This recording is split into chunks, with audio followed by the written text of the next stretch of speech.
Hello everyone and welcome back to my channel, BethChatsBooks. Now today's video is going to be my Pirates book tag.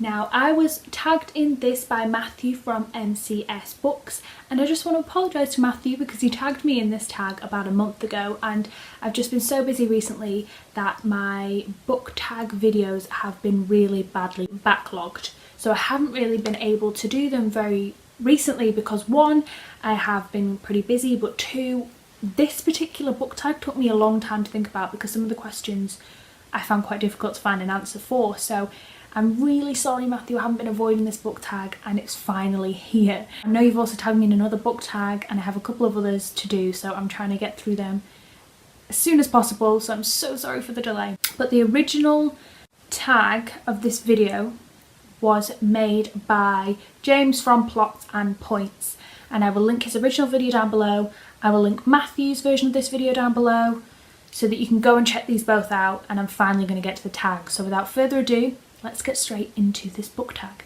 So I've just got a piece of paper with the questions on it because this is what I do for tags, because I have absolutely no idea what the questions are without them. So question number 1, name your ship.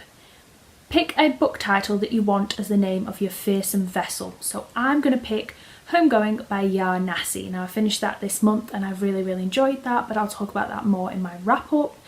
But I think Homegoing is a really good name for a vessel because it's kind of, you're always going back home and home's always in your heart even when you're away.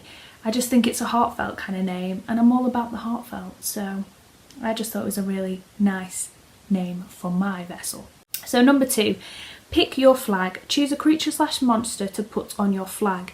Now I've decided to pick, and I'll put an image up here, the heart symbol on the Penguin Classic cover edition of Frankenstein by Mary Shelley, and that's because I think it kind of fits in with my theme of homegoing, and home is where the heart is, and all this kind of good feeling vibe, but also I really like that pattern. I really enjoyed Frankenstein. Question number 3, your first mate. Choose a character to be your second in command. So I'm going to pick Star by The Hate You Give by Angie Thomas.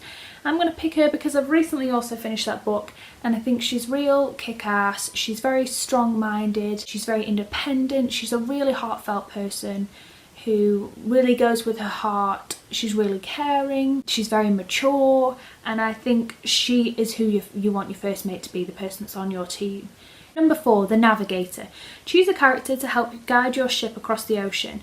Now I'm being slightly naughty and I'm going to pick 2 here, and I'm going to pick Grace and Tilly from The Trouble with Goats and Sheep by Joanna Cannon. I'm going to pick Grace and Tilly because I think within the book The Trouble with Goats and Sheep, they kind of went into an investigative mode of trying to find out what was happening on the street. I think they were quite good at that. So I think in terms of navigating and helping us find our way, they seem to be quite good at finding out information, trying to get secrets, trying to know what's going on. So I think those skills are transferable to navigation. So I think between the 2 of them, they would guide us in the right direction.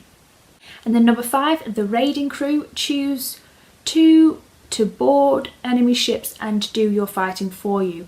Now I'm also going to cheat and I'm going to pick 1, but I think this one character can do all the fighting all on her own, and that is Katniss Everdeen from The Hunger Games. And I think purely because the books show that she's kick-ass on her own, and in the Hunger Games kind of environment it's one against everyone, so I'm going to pick her because I think she is the one you'd want to be fighting all your battles for you, because she seems to end up victorious every single time. So that's a very good check record, just saying. And then number 6, the Doctor. Who would you pick to be your ship's doctor? And I'm going to pick Dr. Watson from Sherlock Holmes because he's a doctor. I think he's a very comforting doctor. I really like the character of Dr. Watson. I think he's eccentric as well. I like eccentric characters. And I just feel like he definitely is a doctor. He'll definitely help everybody out on crew. But he has more personality than many doctors I've read about in books, so he is the doctor of my choice. And then number 7, the Lookout. Choose a character you trust to be Lookout.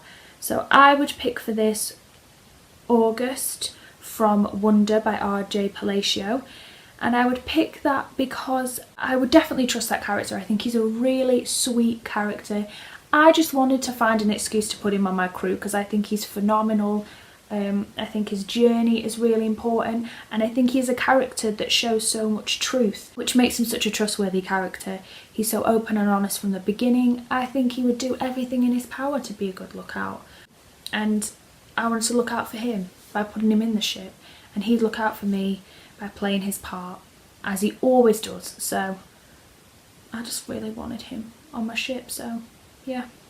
Then number 8, the entertainment. Pick a character to entertain your mates on long, cold sea nights. So for this, I'm picking 2 because they kind of go together, and that's Thomas McNulty and John Cole from Days Without End. And I'd pick the scenes in the books where they dressed up and they had fun in women's clothing, because they both really enjoyed that. They were entertainment for people in America during that time.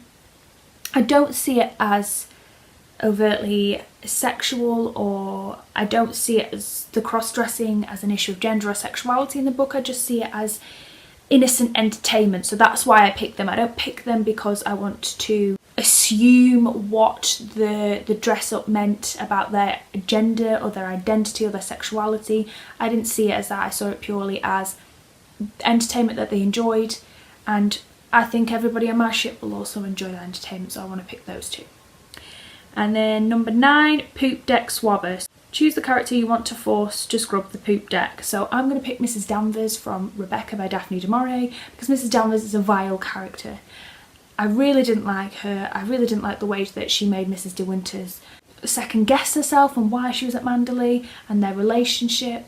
She's just a very manipulative, dark character, which is always symbolic in the fact that she always wears dark black colours. So I think she deserves to be scrubbing up that poop deck, especially since it's been highly suggested at the end of the book that she's the one that set fire to Manderley, so she needs to get her just desserts, so she needs to scrub that poop deck, in my opinion. And number 10, tag bookmates and challenge them to launch their own pirate adventure. So I'm going to pick a few. I'm just going to shout a few names out. So Jasmine over at Jasmine Reads, Shazza from Hooked on Books, Sean from Eclectic Reads. I also want to tag anybody else that wants to be tagged, because I really struggle with tagging people in tag videos, because there are so many of you guys and I always worry that I'm going to miss people out, so I'm always quite hesitant to tag people in the first place, because I don't want people to feel like it's personal or I'm not tagging them. I really want everyone who wants to do it, but I also know that I'm a month late for this tag, so most people will have probably already been tagged and done it. So that is why I'm not tagging loads of people. But if you want to be tagged, if you've seen this tag going around and you're like, oh, I just want an excuse to do it, I tag you. BethChatsBooks tags you, so go ahead and do this tag, because it's so much fun. And what I loved about this tag is it really did have to make me think, so it was a really well fleshed out tag. So thank you guys for watching. Please hit the subscribe button if you want to be alerted for when my future videos come out. I really hope you enjoyed this video, and I'll see you very soon for some brand new videos.